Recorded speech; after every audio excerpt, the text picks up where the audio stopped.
Good afternoon, everyone. First, thank you for coming. My presentation will be about the new Siddiqui Holding Capability Framework.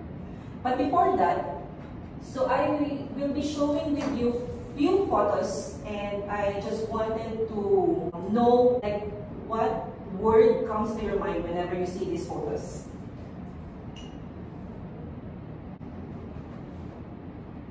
Dubai Watch Week, Edit by Ahmed Siddiqui, and of course our Rolex flagship. So what comes to your mind? Siddiqui. Siddiqui family. Siddiqui family. So what's about Siddiqui family? Watches. Luxury, yeah. So luxury is one that describes Siddiqui as a whole, as an organization. So all these projects have been successful as it was all linked to our company's vision. So what is our company's vision? To become region's #1 and leading omni-channel. Omni-channel means providing seamless experience to our customers, our internal and external stakeholders, and of course, omni-channel luxury service provider in the Middle East and throughout other nations in the future. So we also curate groundbreaking experience that inspires the world and delight our customers and partners. So that is our company's vision. And with this vision in mind, Siddiqui Holding have reviewed the old framework, which is composed of these 6. Behaves ethically, engage the customer, nurture talent, act commercial, influence others, set directions. Siddiqui Holdings have developed 10 capability framework, which I will be showing on the next slide. So it is divided into 3 clusters: fostering the Siddiqui family spirit, creating value for the future, and creating excellence in operations and experience. I will be covering the first cluster, which is fostering the Siddiqui family spirit.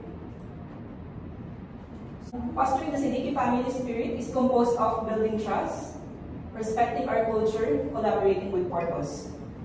So let's start with building trust. So in building trust means to build long-term relationships. So how can we build long-term relationships?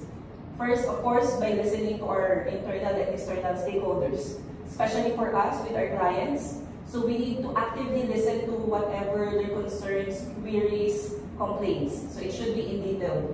So also we need to make effort to understand other people's perspective. So we always need to put our self on their position. Acts with honesty and transparency. We also honors commitments. So if we are committed on something, we should not break our commitment. So we need to ensure that the timeline is met, SLAs are met. Facilitates interaction across team members. Communicates with structure and clarity. So whenever we communicate, it should be clear. So it should be like for the whole group, we should know exactly what is our goal, what is our mission. We need to show passion for work as well.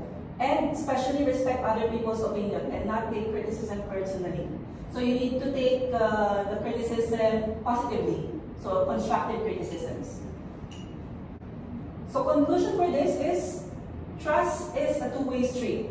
So the more you trust others, the more likely they're gonna trust you back. The next one is respecting our culture. So whenever we say the word culture, so it is related to beliefs, traditions, values. So it also includes language, for example, religion, food, art, music, family life. So how to show respect for culture? So of course, we need to educate ourselves about different cultures. So we need to be open-minded on what the beliefs of others. Avoid stereotypes. We need to celebrate cultural diversities, for example, our own festivities. Be mindful of our body language. For sometimes they will be offended, they'll get offended if we do something that, for them is not really in a positive way. And ask questions in a respectful manner. So conclusion by this is, by embracing cultural diversity, we create a world where everyone feels respected and valued. And last is collaborating with purpose. So normally collaboration is more on brainstorming. So participating in brainstorming sessions. Brainstorming means there's no right or wrong answer here.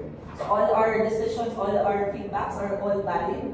So regular meetings as well for any escalations. So we are meeting. Active listening still comes to this collaboration. And of course, taking constructive feedback.